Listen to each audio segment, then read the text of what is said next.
Hey everyone, welcome to episode 4 of the Whitetail Journal. We are going to go through my 10-day rutcation. It started on November 1st, went all the way through November 10th. Had some great hunts, passed on some small bucks, saw a lot of deer, hit up a bunch of different properties. I had a lot of fun.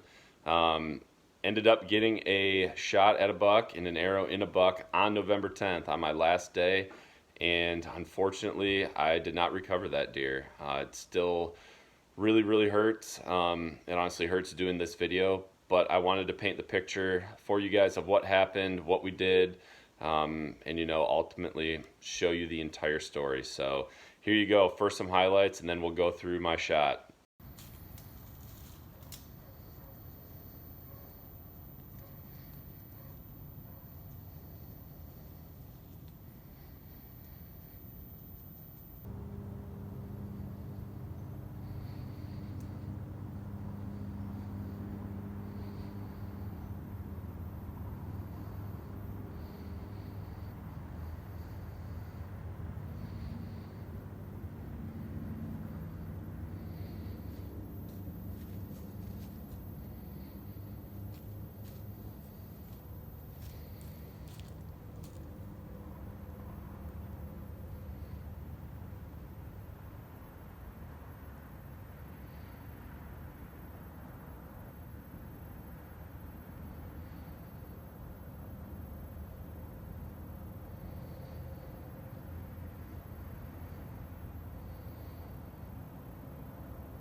All right, so let's get to November 10th. So it's a Sunday morning. It's a lot warmer. I go into the same stand I've been sitting quite a bit.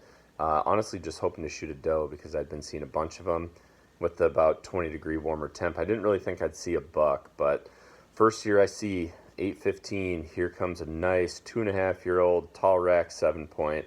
Exactly what I'm looking for in a shooter, 2.5-year-old or older. He's walking right at me, and eventually, as he gets into range, he starts working to my right. and as a right-handed shooter, obviously that's not a good situation. I don't think I can stand up, so I just shimmy a little bit in my tree, and he hears me, and he stops. Keeps coming. I shimmy a little bit more, keeps coming. And then finally, when he gets to about 15 yards, I draw back, and he hears me draw back, and now he's super on edge. And he stands there for about a minute looking around, and then he starts doing that ticked off, slow, stomping buck walk back the direction he came away from me. But he is about to enter a small window that I have, maybe the size of like a 5-gallon bucket or a little bit bigger, and a nice quartering away shot as he's walking away. So when he gets into that window, in that couple of seconds, I know not to grunt or do a murr or whistle or anything like that because he's already super high alert.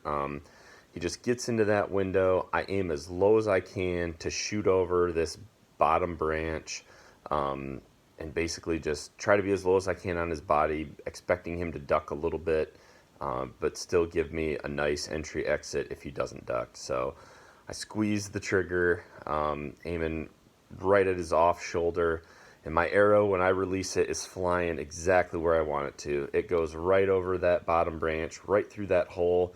It looks like it's going really, really good, and the buck does start to drop, and he drops quite a bit, even though that shot was probably, 20 to 22 yards-ish. He moves quite a bit, and I hit him high, or higher than I wanted, and my arrow just kind of stops. It doesn't make any sound. It doesn't sound like I hit any hard bone or anything. It just doesn't penetrate.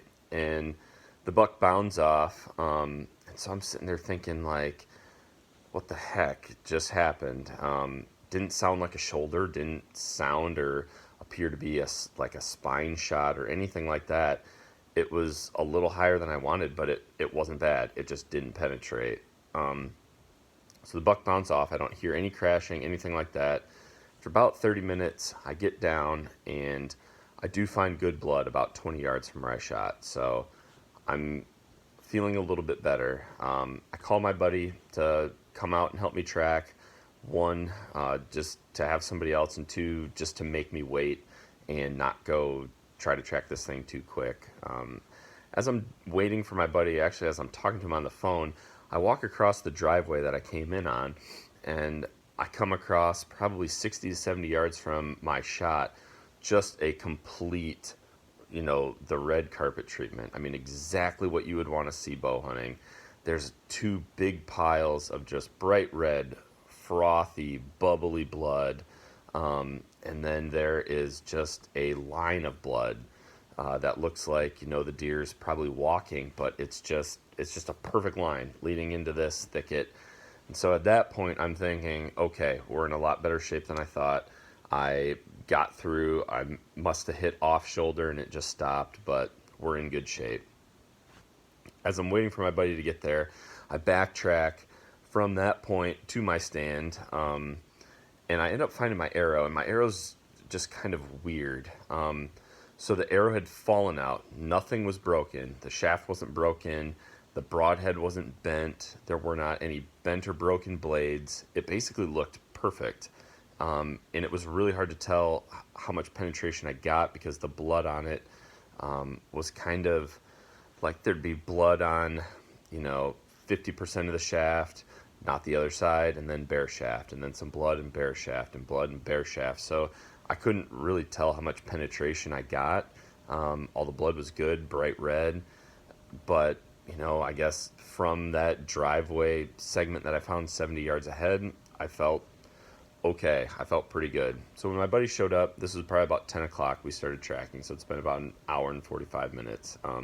We've got good blood for the first 200 to 300 yards, but when we get to that point, there's no dead deer, there's no beds, there's no the deer stumbling or anything like that. And when we hit about the 450 yard mark is when we leave the property I'm hunting, and now we're into that residential area. Basically the blood petered out in someone's backyard essentially, and now I'm super nervous and I don't really know what to do. So I call a very, very good local tracker who runs tracking dogs, and I see if he's available. And I talk to him, and unfortunately he's not, but I give him the whole scenario, and I tell him I think I only got one lung, and he agrees. And his advice, which at the time or in previous, deer tracking, events that I've done, it was a little counterintuitive, but what he was saying made sense. So he said, you want to push that deer. He said, if that deer is not basically dead and you found him, just like you would a regular double lung shot, you need to keep pushing him because you need him to keep bleeding. Basically, what you're going to try to do is push him until he bleeds out and you find him dead, or you push him until the deer can't go anymore and you can get a second shot. Because if you let him bed down and you let him clot up, you're probably not going to find him. So given that I was in residential, given that we had snow coming the next day, just the whole situation and his advice, we talked about it and we said, I think this is the plan. Let's do this. So we end up circling around to a little thicket. We end up finding our first bed. It's about 60 yards from where we lost blood. I don't know exactly how the deer got in it, but after that bed, blood picked back up. I don't know if we bumped him or if, honestly, I think there were two people leaf blowing their yards very, very close to this deer, and I think when they started, they might have bumped him because we weren't super close to it. Doesn't really matter, I guess, but basically as soon as we found that bed and he got up and started moving again, blood was good again. But now he's going through people's front and backyards, and we cross two neighborhoods, multiple front and backyards. I really appreciate the fact that the owners of those homes were very cool and very easygoing and just said, yep, you guys are fine, keep going. And we get to now another big block of private. Talk to some people, they say, yep, keep going. Kind of the same story. Good blood, Peter, and then we find a bed, and blood picks back up. The third bed that we get to, or I guess before the third bed, we actually hear a deer run off, so we're closer. Same story, Peter. When we got to that bed, blood picked back up, and he's still going. And this whole time, so that third bed, we were about a mile in. And probably 5.5 hours in, and we're going through some nasty stuff. And this buck hadn't stumbled, he hadn't fell over, he hadn't run into anything. I mean, it looked like he was moving like he was fine from the sign that we were tracking. Blood starts to peter out again in this bigger section of hardwoods, and we get to another grassy area where there are some mowed paths, and we're able to move a little quieter. We're not on leaves, we're not in some like thick nasty stuff that we were before. And basically me and my buddy, we get up to this thicket, and we don't know that he's in it, but when we get about 15 yards from it, we hear him get up, and I sprint around with an arrow knocked already to the side of the thicket to try and see if I can get another shot at this deer, because I think at this point he's got to be bumbling, stumbling, weak. I need to get another arrow in him. And I run around to one side that it sounds like he's going. My buddy runs to the top of this hill to try to overlook wetlands. And by the time I get around, which it wasn't much time, this deer had already moved back through that open section of hardwoods that we had just come through so fast that I didn't see him at all. I didn't see him moving a bit. And we checked that fourth bed, and the deer had clotted. There was a lot of clot.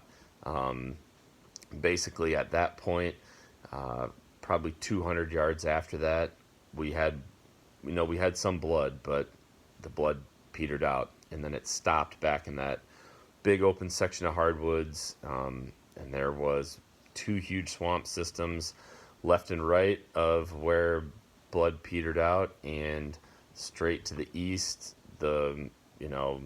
another big section of private.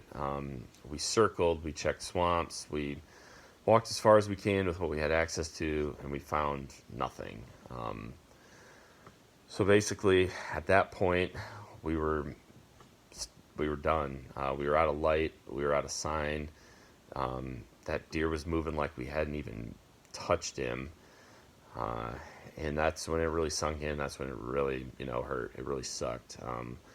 What we were doing, what our tracking friend had recommended was working. It just, the deer never ran out of steam. And I intended to go back the next day, or I wanted to, and just see what I could figure out. But I woke up in the morning to 5 inches of snow on the ground and snow still coming down. So I figured at that point I was pretty much done. And that really sucked. That really sucked. It still sucks. It sucks telling you guys this story. But I did research. I looked up some other stuff. I actually reached out to Dan Infault on Facebook and asked him what he would have done, and he said he would have done the same thing, which made me feel a little bit better. But obviously at that point we'd played our cards, we'd made our decisions, and we'd failed regardless of what anyone thought. But looking back, from the moment I let that arrow go, it felt good. I felt like I judged his drop close to what I thought he was going to do. He might have dropped a little bit more than what I thought, but I still have no freaking idea what happened with the penetration. I really don't think I hit shoulder. I really don't think, because my arrow was good left and right. Left and right was great. It was going right where I wanted. It was just a little higher. I don't think I hit the spine, and especially because it fell out and nothing was bent, broken, nicked, damaged, nothing. It looked perfect. My arrow and broadhead were perfect laying on the ground. So I really think I just hit a higher, rib shot, and it just hit the ribs funny, and it just didn't penetrate. And I really hope that buck either makes it or makes it long enough that I can get another opportunity at him. Because man, it just is a gut punch. My confidence is low, and I really hope I can get another crack at him. So that's kind of the story. I hope you guys are having a better deer season than me. My game plan now, gun season's right around the corner. It's this weekend. I'm going to hunt opening day, and then probably just kind of take a little break, practice, just get my confidence back up, because December muzzleloader and late archery is one of my favorite times to hunt, and though it's a lot harder to get a buck like this, or a big buck, I've also had a lot of success in it. So I'm looking forward to that. I'm looking forward to just getting back out there, getting back at it, and hoping and praying I can get another crack at this deer. So that's the story. I know I tried to talk as quick as I could, but I wanted to paint the whole picture for you guys. Thank you for tuning in. Please subscribe to our channel, and I hope you like this video. We're going to continue to bring you everything that happens in our deer season. Hopefully no more videos like this. Hopefully it's success from this point forward, and I hope you guys are having success out there. Be safe. Have a great rest of the deer season. Remember, be a sportsman, make a sportsman.